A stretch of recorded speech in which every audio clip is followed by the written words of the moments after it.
we're going to start the show by welcoming in perhaps the most important person in this whole mix, the commissioner, Karl Benson. Welcome. Great to see you. Thanks, gentlemen. A lot more important people here you'll be talking to, coaches and student athletes. That's what we're here for. Commissioner Benson, so many things to talk about, but first, how about the new members in the Sun Belt Conference? 4 teams. First, the teams moving up. We're talking about Georgia Southern and, of course, Appalachian State. Yeah, both coming up from the FCS, former national champions. Great tradition, great facilities, great fan base. We think that Appalachian State and Georgia Southern will bring instant credibility to the Sun Belt and be very successful. One thing to bring a team in, but when you bring a rivalry in, that really adds a little extra to the whole thing as you look geographically where those teams lie.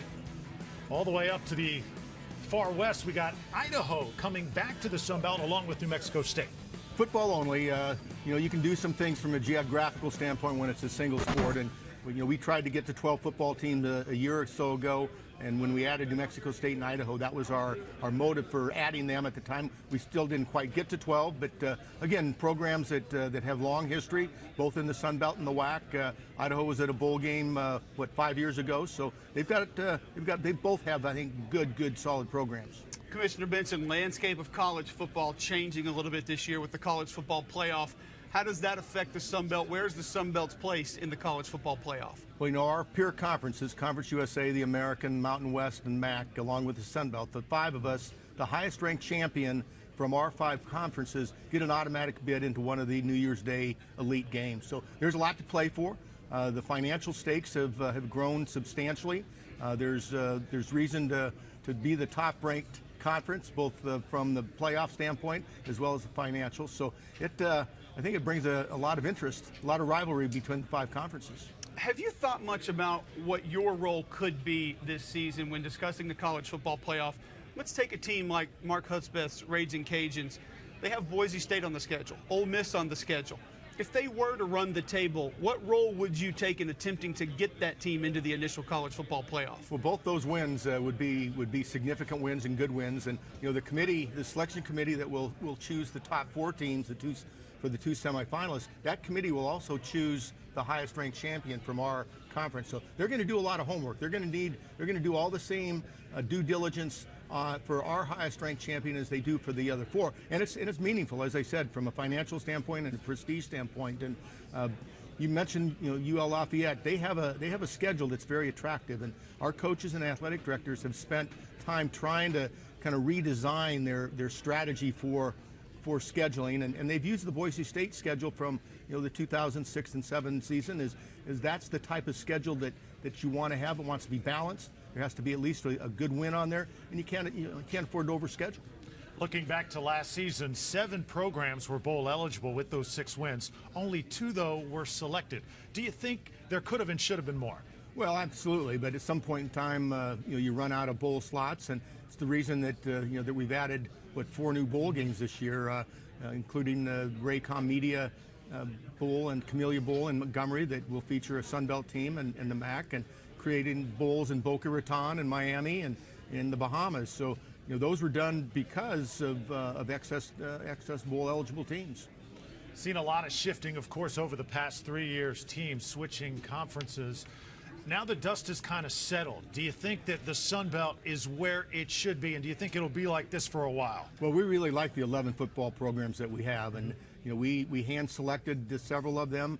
We see Texas State having tremendous upside as they made the move from FCS to FBS. This is their 3rd conference, they played in 3 different conferences in 3 years, and so I think they're going to be a team in a program that has a chance to really do well. Again, 12 is the perfect number in terms of divisions and a football championship game. We just weren't quite ready to get there last year. Obviously, the goal there being to get a conference championship game. It is, and when you look at the 10 FBS conferences this coming year, the Sun Belt and Big 12 will be the only 2 that aren't having football championship games, and we'll sit on that first Saturday in December and watch our peer conferences play. So there's arguments and debates over whether championship game is valuable or not, and sometimes it is and sometimes it's not. But I think that eventually we'll get there. 19 and 21 in non-conference games a year ago. And even though that number is sub 500, that's going against major competition. That speaks volumes for how far this conference has come. It really has, and last year was our best year in history. You know, we continue to win bowl games. We have the second highest percentage of any of the FBS conferences over the last 5 years in our bowl games. So even though we may not get as many teams in bowl games, when we get there, we've been pretty successful. Got some pretty good nice coverage too this season on ESPN3 as well. Absolutely. Really pleased last week to announce an expanded agreement that will make us exclusive on ESPN3. Every Sun Belt home game will be televised on one of the ESPN platforms, with a great number being on ESPN3. And we're excited to be on the ground floor of the digital age, and think that the wave of the future, how college sports fans will be watching sports on ESPN3. There's the opening week schedule, and a big one. Georgia State's actually going to open the FBS season on ESPNU. That's got to be special to a Sun Belt team is representing. It absolutely is, and Georgia State again is a new program. This is only their 5th year as a Division I program, and you know, they're in a great market. I think they've got the right coach, and so that'll be a good kickoff game for us, and on that Wednesday night to start the 2014 college football season.